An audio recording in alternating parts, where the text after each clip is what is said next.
Alô, bom dia, você está no canal Professor Belém nesta segunda-feira, dia 28 de fevereiro de 2021. Sejam todos bem-vindos. Quero começar mandando um abraço para o pai do meu amigo Erasmo José Teixeira, que fez aniversário ontem. Fez 74 aninhos de vida, 74 primaveras lá no Ceará. Então tá aí. Um grande abraço ao papai do meu amigo Erasmo José Teixeira. Ele não deixou o nome aqui do pai, mas enfim, o abraço será entregue, tenho certeza. Um abraço também ao filho, meu querido amigo Erasmo. Bem, vamos então às atualizações, as principais notícias das últimas horas em relação à crise da Ucrânia. A primeira notícia é que o mundo está na expectativa de uma solução para a crise, porque ambos os lados, Ucrânia e Rússia, estão reunidos agora na Bielorrússia para discutir, quem sabe, um cessar-fogo ou um acordo de paz. A expectativa é essa. Embora o próprio Zelensky já tenha dito, antes de encontrar-se, ou melhor, antes da delegação ucraniana encontrar-se com a russa, que não esperava muito desse encontro. Bem, nós estamos em tempo de guerra, e nesse caso as informações são sempre muito duvidosas. Uma fonte havia dito, publicado, que Zelensky estava sim com ótima disposição para esse encontro, mas que Biden o teria proibido.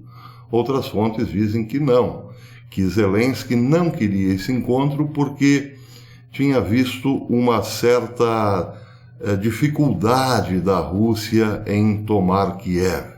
Ou melhor, tinha observado uma fraqueza em relação ao poderio russo e, portanto, não queria nenhum encontro porque, prevendo uma ajuda ainda maior da OTAN, poderia, quem sabe, derrotar a Rússia em seu território. São, claro, informações desencontradas, mas compreende-se, em tempo de guerra, a primeira vítima é a informação.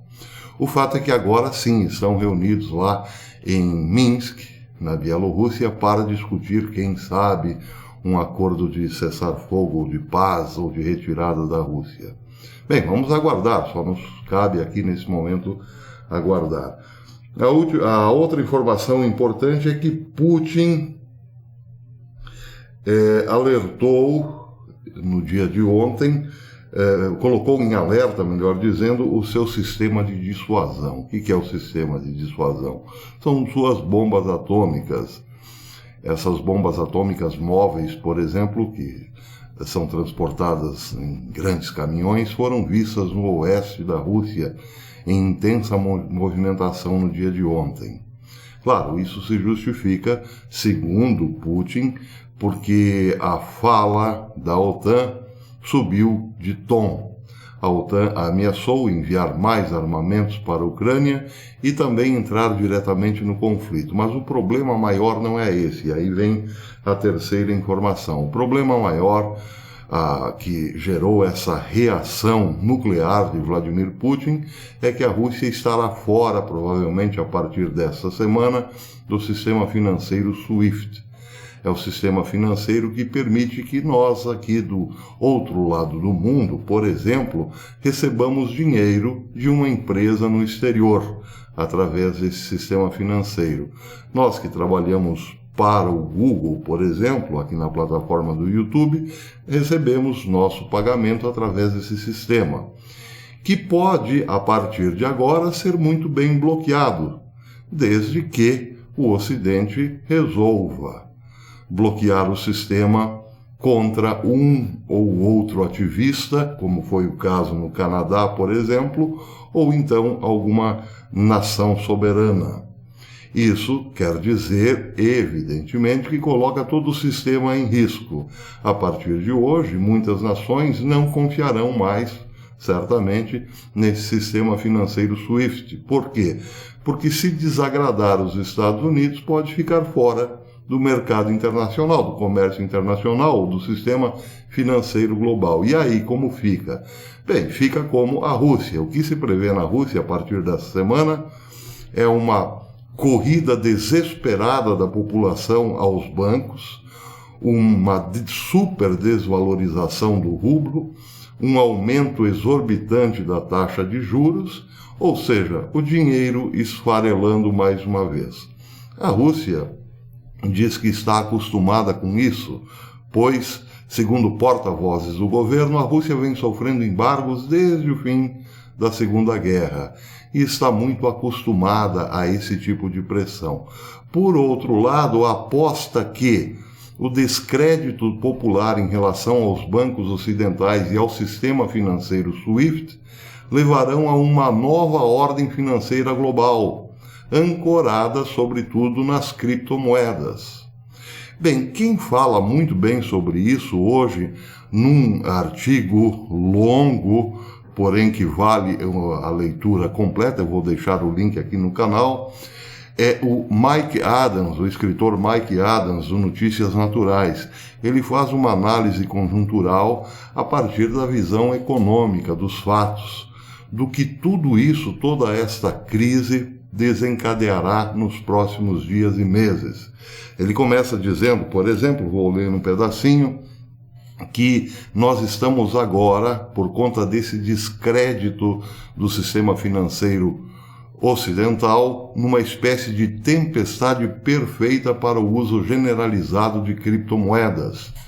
Diz ele que isso significa que nações, bancos e corporações ao redor do mundo, depois de observarem o desencadeamento SWIFT da Rússia, ou melhor, o desbancamento da Rússia do sistema SWIFT, bem como o saque total do governo canadense das contas bancárias dos manifestantes do Comboio da Liberdade, procurarão rapidamente por sistemas de transação financeiros alternativos que evitem o SWIFT, ou que evitem o sistema centralizado do SWIFT, e armações administrativas dos globalistas.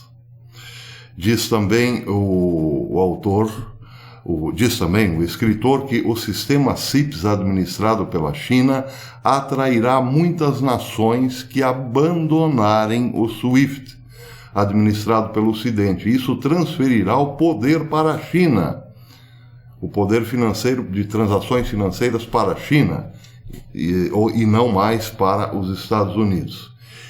Em relação ao futuro da economia global, ele vai um pouco mais adiante e diz o seguinte: prevemos aumentos acentuados em ouro, prata e petróleo e certas commodities minerais vinculadas à Ucrânia, como cobre, alumínio, cobalto, manganês e até lítio. Cobre e alumínio são usados para fazer fiação elétrica, que, obviamente, é usada em residências, edifícios, veículos, computadores, etc. A escassez da cadeia de suprimentos ficará ainda pior e persistirá por anos. Do lado agrícola, diz ele, parece que o tradicional plantio de primavera na Ucrânia será um fracasso e as safras da Rússia enfrentarão restrições de exportação. A cidade portuária de Odessa, ou melhor, o porto de Odessa e outros portos ao longo da fronteira sul da Ucrânia não funcionarão para atividades comerciais, e isso significa uma enorme falta de trigo, milho e soja para países do Oriente Médio, por exemplo, bem como as sanções do Sudeste Asiático que tradicionalmente compram esses produtos da Ucrânia, essas commodities. Efetivamente, isso pressionará os preços enormemente para cima. Os preços dos alimentos em todo o mundo ficarão caríssimos, contribuindo fortemente para o aumento da inflação de alimentos entre 2022 e 2023. Ou seja, ele prevê aqui 2 anos inteiros praticamente muito duros em relação ao poder aquisitivo, principalmente para saciar a fome. Diz ele também que, economicamente, isso significa que podemos esperar enormes aumentos de preços em alimentos, materiais e também energia, pois devemos considerar o oleoduto Nord Stream 2 fechado pela Alemanha, com picos esperados em ouro e prata que provavelmente serão alvos de venda de contratos de papel para os bancos corruptos, a fim de suprimirem artificialmente o ouro e a prata físicos ou à vista. Mas a pressão orgânica e natural de alta dos preços de ambos os metais, tanto prata quanto ouro, será intensa. Os globalistas, efetivamente, desencadearam uma guerra global não apenas contra a Rússia, mas, segundo ele, contra a humanidade, e bilhões de pessoas inocentes sofrerão as consequências. Em relação ao petróleo, por exemplo, ele diz: os hidrocarbonetos são usados para criar fertilizantes através do processo químico de Haber, que converte hidrocarbonetos em amônia, capturando o nitrogênio do ar. Isso coloca o nitrogênio em uma forma que as plantas podem usar como alimento. Neste momento, cerca de 5 bilhões de pessoas em todo o mundo dependem dessa equação de Haber para se alimentar. Com os oleodutos da Rússia fechados e Biden atacando o setor de energia dos Estados Unidos e proibindo as exportações de fertilizantes, podemos esperar uma falta global de fertilizantes, que levará à inflação generalizada de alimentos e à fome. Fala também sobre a agricultura especificamente. Um dos parágrafos diz o seguinte: a agricultura está prestes a ficar extremamente difícil. Interrupções na cadeia de fornecimento de peças sobressalentes é grande e muito cara, com uma demanda global muito aumentada nos preços das culturas. A produção de fertilizantes permanecerá alarmantemente baixa na Europa e na América do Norte.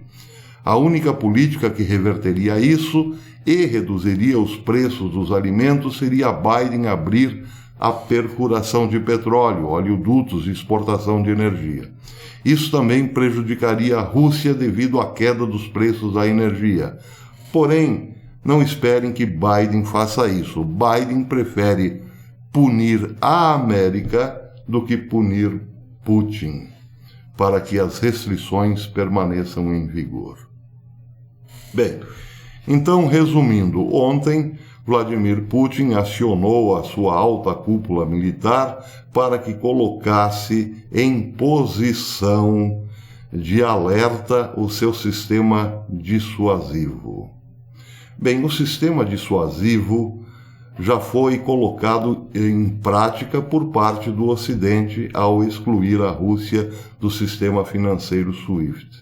Isso nos lembra alguma coisa. No começo, entre os anos de 1939 e 1940, no começo do ano de 1940, o Japão passou pelo mesmo problema. O Japão expandia-se, era um império expansionista. Já tinha, por exemplo, invadido a China e a Indochina holandesa, mas queria mais, queria também as Filipinas, sem falar que havia tomado a Manchúria. Bem, acontece que os Estados Unidos eram os protetores das Filipinas, ou as Filipinas eram um protetorado americano, e os Estados Unidos recusavam-se a entrar na guerra. Mas esperavam sim que o Japão atacasse ou invadisse as Filipinas. Então o que fizeram? Decretaram um corte ao fornecimento mundial de petróleo ao Japão. O Japão fez as contas e descobriu que tinha petróleo para abastecer o seu maquinário bélico por apenas 2 anos. Então, o Japão resolveu atacar os Estados Unidos, mas não através das Filipinas, e sim de Honolulu, o famoso ataque à base militar de Pearl Harbor.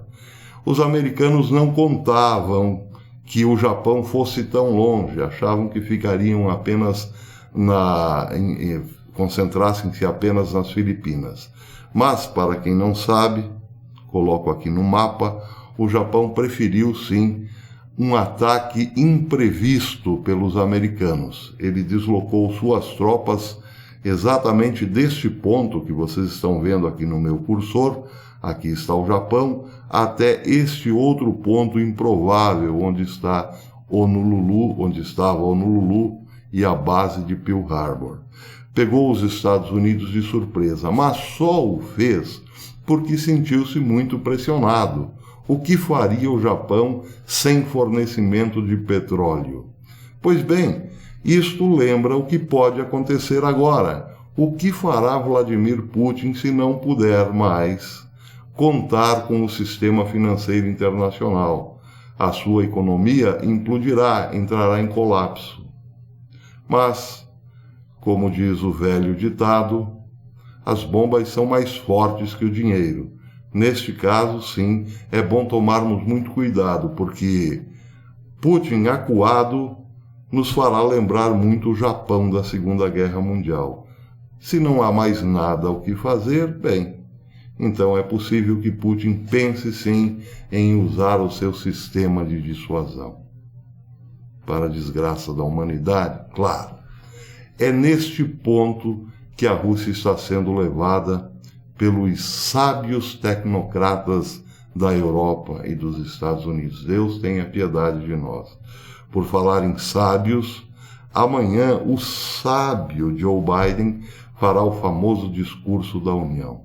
Vem aí mais uma imperdível rodada de mentiras.